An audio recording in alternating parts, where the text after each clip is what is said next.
240,000 miles straight up continues, as read by the bathroom reader. I am covering for the Plurality Report, who is currently suing the makers of Windex, saying, "You've changed your formula. The taste is all off." They were handing Slavinsky the world, that was that. And without a scrap, the slaughter of a Russian war was nothing to anyone compared to the loss of Chicago. Maybe it was logical, but it just plain didn't seem American to be whipped so quick. Suddenly he stopped, stared hard at Boyd without seeing him, and then socked a fist into his palm. "What's the matter?" said Boyd. Angel went into the hangar where the big ship was getting ready to be rolled out on the rails now that her loading was done. "General," said Angel, "as long as I may never have the chance again, and being young makes it pretty hard, you might at least let me go to town and buy a couple quarts for the ride up." "You know the value of secrecy," warned the general, and then more kindly, "You can take my car." Angel stood not.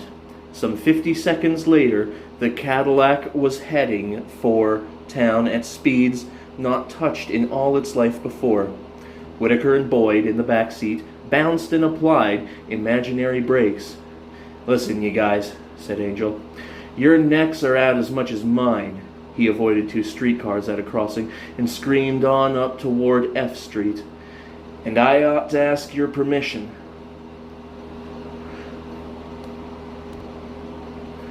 "We're going to take a load of food to Slavinsky on the moon. Very hush-hush, though the only one we've kept to secrets from now is Slavinsky. But I intend to make a try at knocking off that base. Are you with me?" "Why not?" said Whitaker. "Your party," said Boyd. Angel drew up before an apartment house on Connecticut Avenue and rushed out. He was back almost instantly with a grip and considerable lipstick smeared on his cheek. Boyd thought he heard a feminine voice in the darkness above calling goodbye as they hurtled away. He grinned to himself. This Angel. Their next stop was before a drugstore, and Angel dashed in. But he was gone longer this time and seemed, according to a glimpse through the window, to be having trouble convincing the druggist. Angel came out empty-handed and beckoned to his 2 men. Whitaker and Boyd walked in. A young pharmacist looked scared. There was no one else in the place. Angel walked around behind the pharmacist. "Close the door," said Angel.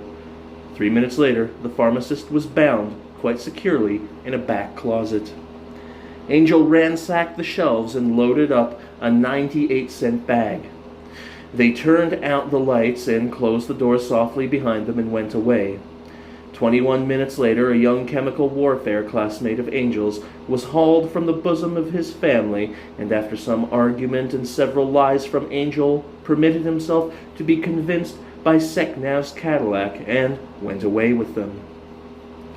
They halted at an ordnance depot in Maryland at 8:15, and the young chemist opened padlocks and, finally, with many words of caution, delivered into Angel's hands 3 small flasks.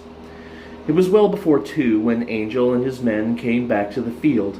They alighted with their burdens and whisked them into the ship. "Find that drink?" said the general indulgently.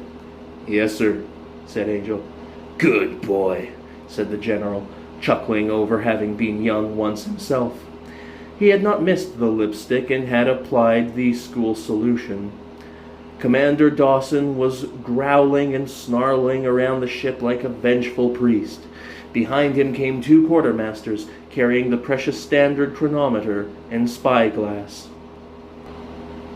"You better get aboard," said Dawson roughly, "and don't monkey with those instruments. We're almost ready." His scowl promised that it didn't matter to him what happened. This time he was going to get that rocket upstairs. Chapter 3. Moon Meeting. Stark death was the moon. No halftones, no softness. Black and white. Knife-edged peaks and sharp rills. Hot enough to fry iron, cold enough to solidify air. Brutal, savage, dead. Strictly Mussorgsky. A place you wouldn't want to go on a honeymoon, Angel decided. For all of Dawson's growling, they had not hit the target exactly. Slavinsky had drawn a big lamp-black X below the USSR on a plateau near Tycho, but the ship had hit nearly 8 miles from it. Hit was the word, for if they had not landed in pumice some 13 feet thick, things would have been dented. The abrasive dust had risen suddenly and drifted down with an unnatural slowness. For a week they had been lying around in the padded cabin, experiencing space sickness, worn out from accelerations and decelerations, living on K and D and C rations, and cursing the engineers who had drawn such a thoroughly uncomfortable design. Angel had sent off the pilot rocket as ordered, filled with the recording rolls, but he had added a few succinct notes of his own which he hoped the engineers would take to heart. Such things as the way air rarefied up front on the takeoff and nearly killed Boyd. Such things as drinking bottles that wouldn't throw water in your face when you got thirsty. Such things as straps to hold you casually down when your body began to wander around, and helmets to keep your head from cracking against the overhead when you got up suddenly and found no gravity. But for all the travail of the past week, the Angel was bright-eyed and expectant. It was balanced off in his mind whether he would kill Slavinsky by slow fire or small knife cuts. For Angel had very far from enjoyed being cheated of the glory of being the first man to fly to the moon, and he distinctly disliked a man who would make a slave country of the United States. Prejudice, perhaps, but the Angel believed America was a fine country and should stay free. Boyd raked up 3 packages, tying a line and a C ration can, buoy-like, upon it. Whitaker got a port open, inside pane only, and looked at the scenery. He turned and spat carefully into another can. Experience had taught him, this trip, and then put on his space helmet, screwing the lucite dome down tight. He glanced at his companions. Angel was having some trouble getting into his suit because of his hair, but when he managed it, he led the way to the spaceport.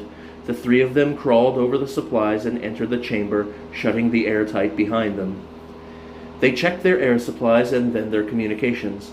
Satisfied, they let the outer door open. With a swoosh, the air went out, and they began their vacuumatic lives. It was 30 feet down, but they didn't use the built-in rungs. Angel stepped out into space and floated down like a miniature spaceship to plant his duck-like shoes deep into the soft pumice. Boyd followed him. Whitaker, carrying debris in the form of cans and bottles in his hugely gloved hands, came after. As though on pogo sticks, the 3 small ships bounced around to the rear of the spaceship. Boyd threw the 3 packages down and stamped them into the pumice. Whitaker scattered the debris around the 1 can, which was the real buoy marker. The discarded objects floated in slow motion into place and lay there in the deathly stillness. They looked around, and their sighs echoed in their earphones, one to the other. No tomb had ever been this dead. They were landed in a twilight zone, thanks to Dawson, and if their suits, rather vehicles, had not been so extremely well insulated, they would already be feeling the cold. The sky was ink. The landscape was a study in old Dutch cleanser and broken basalt. A mountain range thrust startlingly sharp and high to the west. A king-sized Grand Canyon dived away horribly to their south. A great low plain, once miscalled a sea, stretched endlessly toward Tycho. 2 miles away, a meteor landed with a crash which made the pumice ripple like waves. A great column of the stuff, stiffly formed in an explosion pattern, almost stroboscopic, stood for some time, having neither gravity nor wind to disperse it. A few fragments patted down, making new slow-motion bursts, but the meteor had landed at 10 miles a second, and they all winced and looked up into the blackness. Having atmosphere was a subtle blessing. Having none was horrible. Looking up, Angel saw Earth. It was bigger than a Japanese moon and a lot prettier. It had colors, diffused and gentle, below its aura of atmosphere. It looked fairy-like and unreal. Angel sighed and thought about his favorite bar. They snowshoed around the giant ship again. The last of the sun, half visible like an upended saucer made of pure arc light, came to them through their leaded lucite helmets. That sun was taking a long, long time to set. Hours later, it would still be sitting there. Things obviously took their time on the moon. Whitaker, unable to spit, was having difficulties. Heroically, he swallowed his chew. They weren't on the same wavelength with the Russians, and the approaching detachment came within a quarter of a mile before they saw it. The group was tearing along, bouncing like a herd of kangaroos, sending up puffs of pumice at each leap.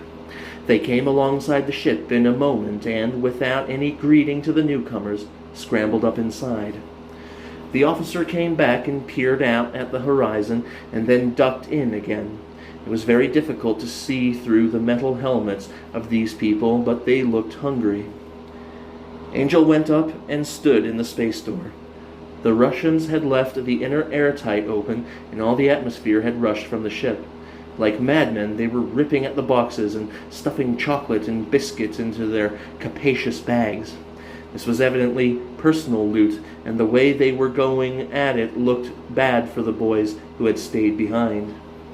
Nobody paid any attention to Angel, not even glancing his way, until the officer motioned Boyd and Whitaker into the ship, and then unceremoniously herded the three of them into the forward hold and bolted a door on them.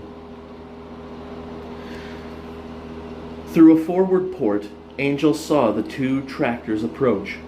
They were made of aluminum, mostly, and they seemed to run out of a propane-type tank.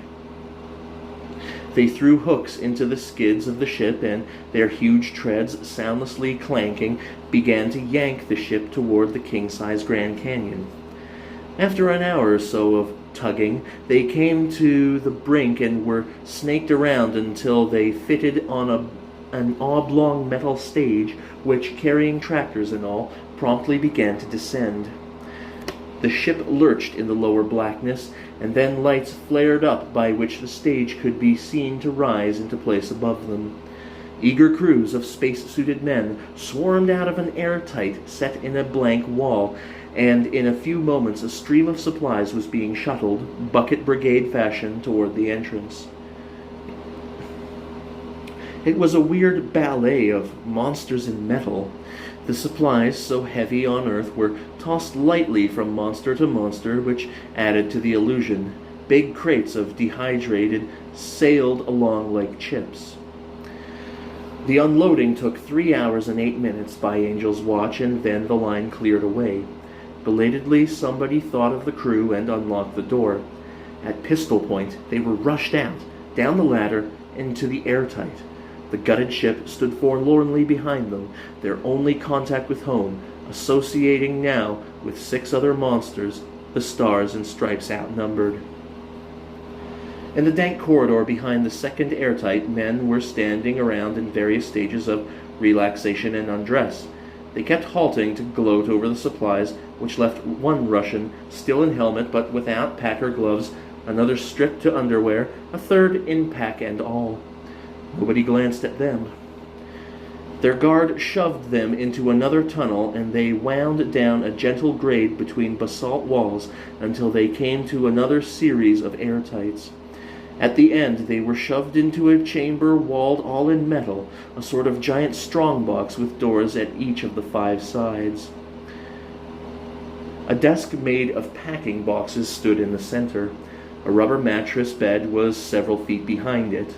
A crude hat tree bore the fragments of a spacesuit. The place was a combination of arsenal, bedroom, and office, sealed in, double-bolted, entrenched, and triple-guarded.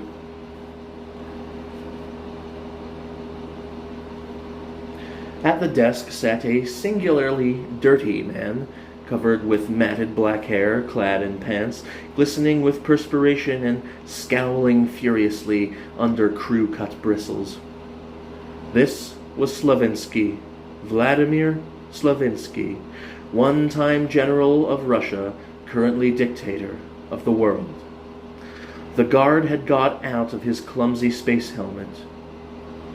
"The ship crew, ruler," he said in English. Whitaker had taken off his helmet and was biting at a plug of old mule tobacco. Boyd was examining his fingernails. Only Angel was still fully suited and helmeted. "Who is commander?" barked Slavinsky, black eyes screwing up. Boyd glanced up.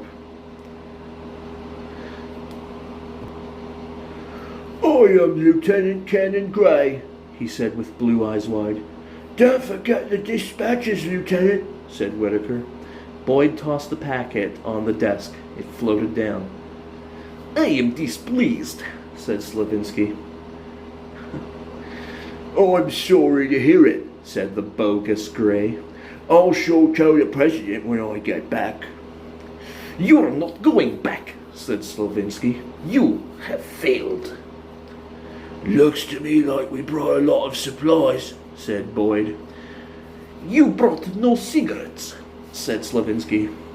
"Well, if there ain't something," said Boyd. "I tell you them quartermasters ought to be horsewhipped, and that's a fact. Well, well, no cigarettes. You sure you checked the inventory, General?" "The title of address is ruler, and I'll have no questioning of our actions. You brought no cigarettes. There's not a single pack on the moon." "Well, if it's okay with you," said Whitaker, "we'll just trot down and fetch you a couple cartons." "That's impertinence, Lieutenant. Have you no control over your men? Are you certain we have emptied all storage compartments of your ship?"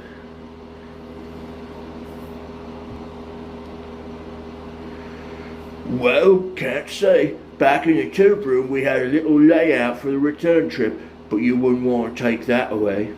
"Aha!" said Slavinsky, jumping up to his full 5 feet.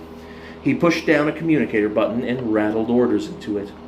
Just as he finished, a small, bespectacled man entered timidly, his hands full of reports. "Ruler, I have just checked the supplies and I find them safe. I began when the first case entered and have just finished. The food is not poisoned." "So," said Slavinsky to Boyd, "you knew better than to trip us up, did you? Ha!" "I gotta send my report to the President," said Boyd. "I am afraid," said Slavinsky, "that I shall have to attend to that. Now, to business. You will be separated from your men, of course, and then men we need in our labor gangs. We have all too few men, you see. But you, as an officer, according to the usages of war, need not work outside, but may have some light job. The meteors have been bad lately, and we have lost several people. Guard, take this officer to a cell, and put the men to work on the missile emplacements instantly." "With a guard, ruler?" "No, blockhead, where would they go?" "Yes, indeed, where would they go?" Angel had been half through the act of unscrewing his helmet. Now he hastily replaced it. He and Whitaker were thrust outside, and in a moment found themselves in the hands of a non-com who was organizing a work party. A radio technician came up and adjusted their radios to proper wavelength, and in a moment they were drowned in Russian. Angel sighed with relief and looked back at the last of the doors which had led out from Slavinsky. Ruler of the world, was he? Well, maybe he could manage to get some good out of it. But as for Angel, give him control over a bar stool of the Madrillen and Slavinsky could keep the moon. Musing, he found himself in a column and outward bound. Chapter 4. Wait for the night.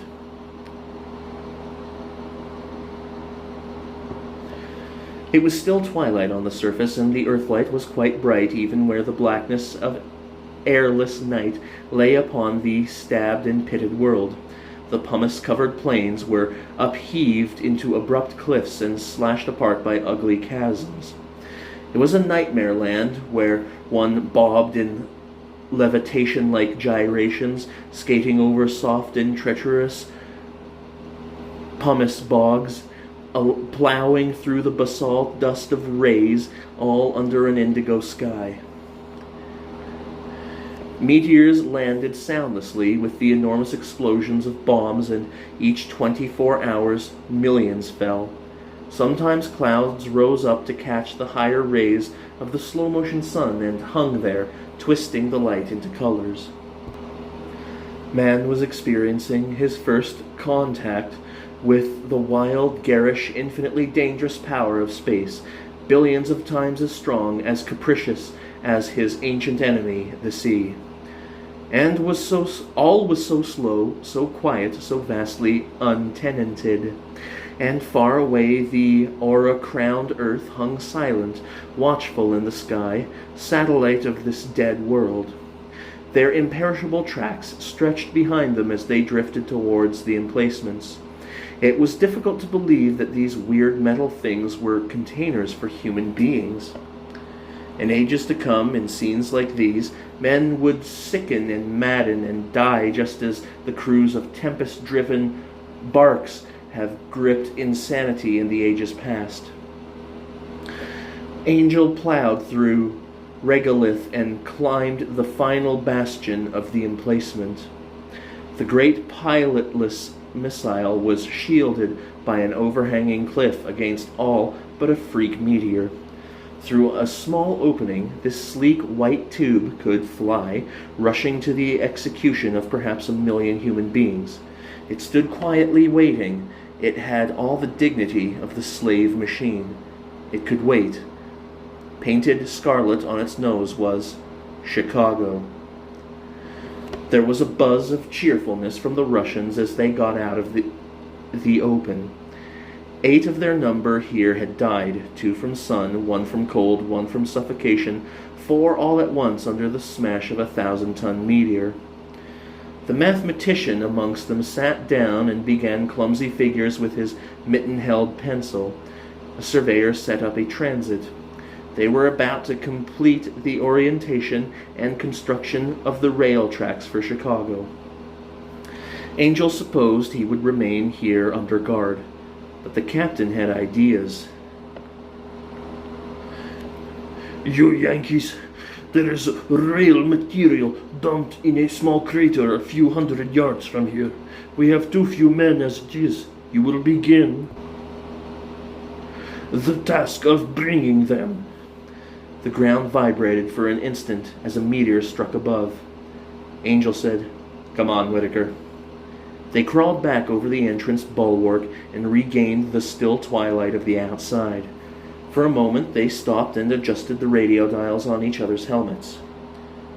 "I hope Boyd is all right." "I hope we can find the place," said Whitaker. They turned and in great leaps began to scout for the incoming tracks of their ship. There were many such tracks, and Angel had to take a quick orientation. Then they found theirs, neither older nor younger than any other tracks,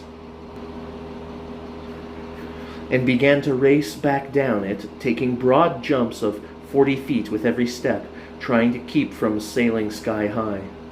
The regolith was in different footing and clung to their duck shoes, leaving a slowly settling stream of particles and the half-light behind them.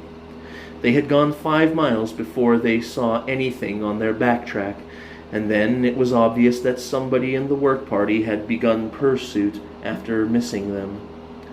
The pursuit was speck-like, unhurried, as the weasel stalks, for who could find board and room on the moon?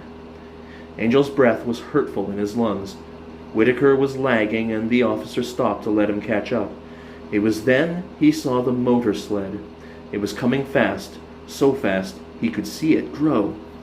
Desperately, Angel sprinted on, ahead with a yell of delight. He saw the end of the tracks and the strewn debris. He grabbed cans one after the other until he found the right one and hauled up its string. The first package came to light, and then the string broke. Whitaker dived headlong into the regolith to recover it. The second and third packages came to view. Angel glanced back. The motor sled was almost there. He wrenched off the ties of the heaviest packet.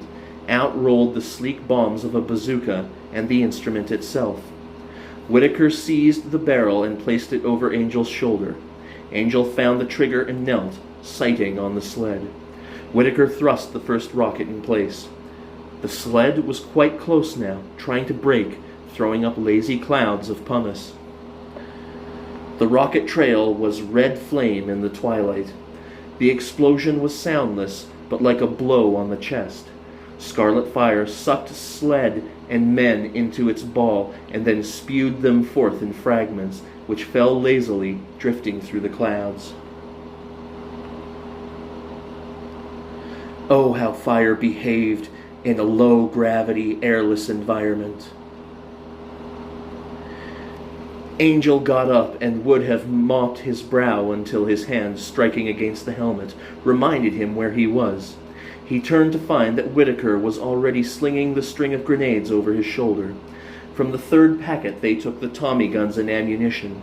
Armed then and in haste, they started the backtrack. Had they been able to afford more oxygen, they would not have been so tired. Weightless walking took little energy, and their burdens were feathers. It was rather insecure to feel a Tommy gun so light. They oriented themselves, and then Angel led off toward the chasm. They gained the shelter of this just as a meteor seemed to explode right behind them. But it wasn't a meteor. It was a rocket projectile of small caliber. They floundered down to a ledge in the giant canyon and then, like two mountain goats of great power, began to leap from outcrop to outcrop. They made time. The canyon had a bend which would protect them until the last. But Chicago was there. A slug struck the bazooka barrel and glanced soundlessly away. They instantly pressed against a jagged break in the wall, and Angel adjusted his burdens. He looked up and saw that he could climb. With a motion to Whitaker to stay put, Angel went up the basalt and found himself crawling over an unburned meteor of glittery sheen.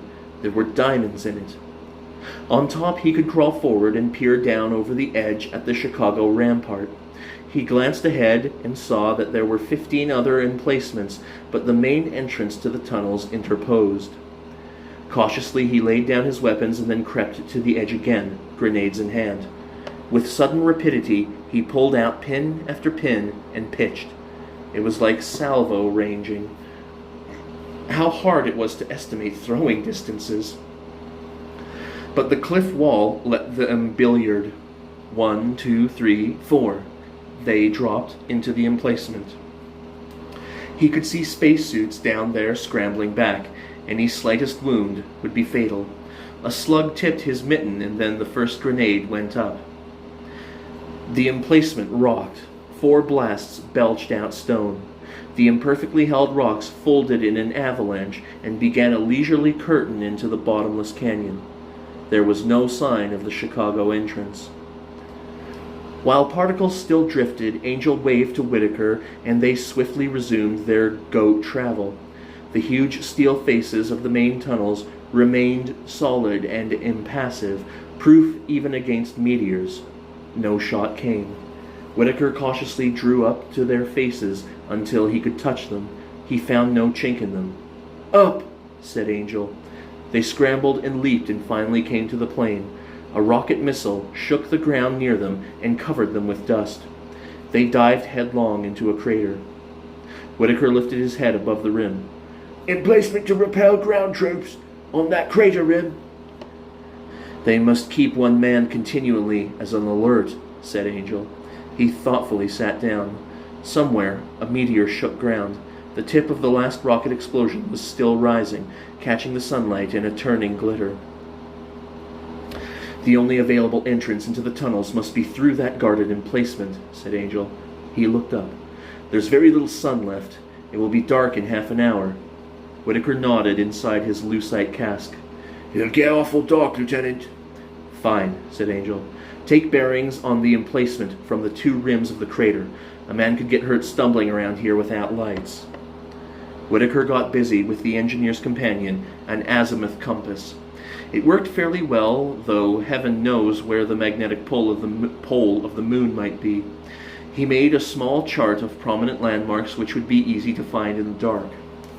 Now and then a rocket would explode along the crater rim, but such was the gravity problem that the alerts did not attempt the mortar effect. Angel put a piece of chocolate into the miniature space lock of his helmet, closed the outer door, opened the inner one with his chin, and worried it dog fashion out of the compartment. He ate it reflectively. I hope Boyd is all right, he said.